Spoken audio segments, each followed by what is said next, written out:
Hello students, how are you? कैसे हैं आप? Today in this video we will do the question answer of this chapter. तो अब हम क्वेश्चन आंसर्स करते हैं।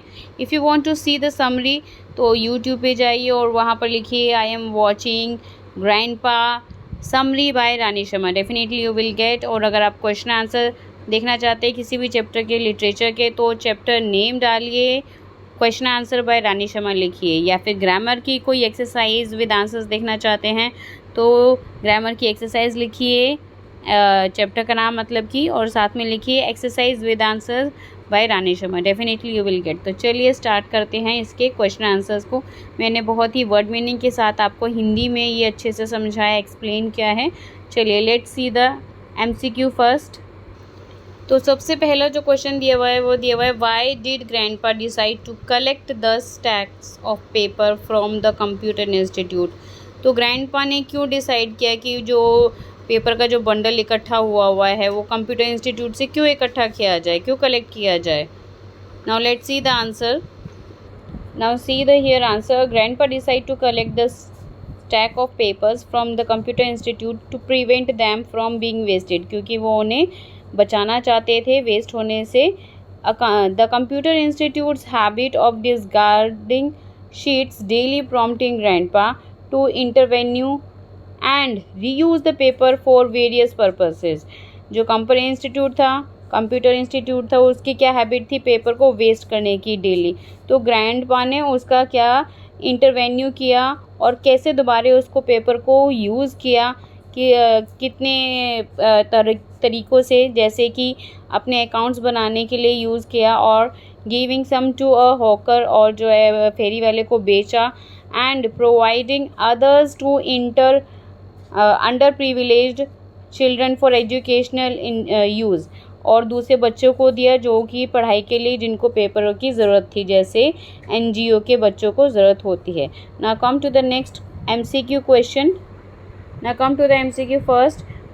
What did grandpa do with one side used paper? जो एक साइड यूज़ हुए थे पेपर, उनका क्या क्या grandpa ने? He used them for his account and gave some to the poor children at the NGO. उन्होंने कुछ अपने अकाउंट्स के लिए यूज़ किए और कुछ NGO के बच्चों को यूज़ करने के लिए दिए।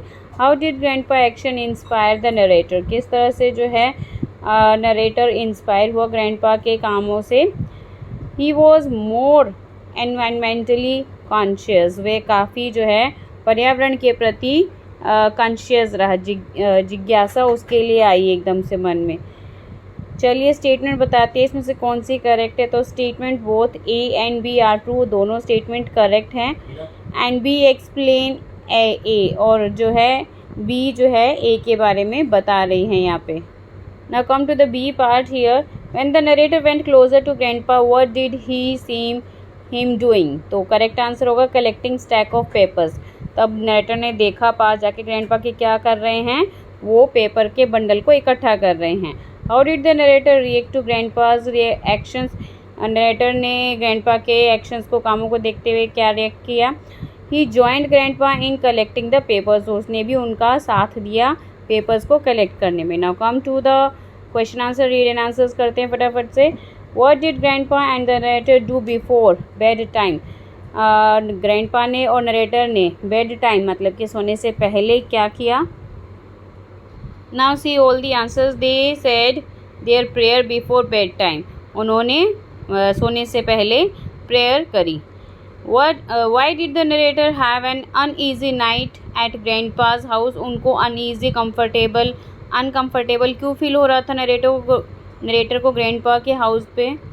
The narrator had an uneasy night due to traffic sounds and lights from the main road, क्योंकि जो है ट्रैफिक साउंड काफ़ी डिस्टर्ब कर रहा था उनको सोने के लिए, और जो मेन रोड पे जो लाइट होती है, स्ट्रीट लाइट होती है, वो भी उनको डिस्टर्ब कर रही थी। Why did the narrator giggle when he watched grandpa collecting papers? Giggle means यहाँ पर दांत निकाल कर हंसना, ठीक है। द नरेटर गीगल बिकॉज, वो नरेटर जो है ग्रैंडपा को देखते हुए किस लिए हंस रहा था जब वो पेपर कलेक्ट कर रहे थे, क्योंकि because he found the site of the 70-odd old grandpa sleep walking and collecting paper in the middle of the night strange amusing. तो यहाँ पे जो है 70 साल का बूढ़ा रात को जो है सोने की बजाय वो क्या कर रहा था, पेपर को कलेक्ट कर रहा था आधी रात को। बड़ा ही अजीब और जो है अम्यूजिंग था ये। चलिए फटाफट से देखते हैं थिंक एंड आंसर्स, या फिर अपने कंटिन्यू करते हैं दूसरी वीडियो में, क्योंकि आरटीसी भी है तो काफ़ी लेंथी वीडियो हो जाएगी। तो मैं अभी यहीं स्टॉप करती हूँ और थिंक एंड आंसर को हम जो है अपनी नेक्स्ट वीडियो में करेंगे। Thank you for watching this, hope you understood this very well. और लाइक करना मत भूलिए ताकि आपके लिए दूसरी वीडियो फटाफट से प्रिपेयर हो सके। जितना लाइक करेंगे, जितना शेयर करेंगे, उतना ही आपको इसकी लिटरेचर के हर चैप्टर की वीडियो मिलती जाएगी। Thank you for watching this, bye bye to all.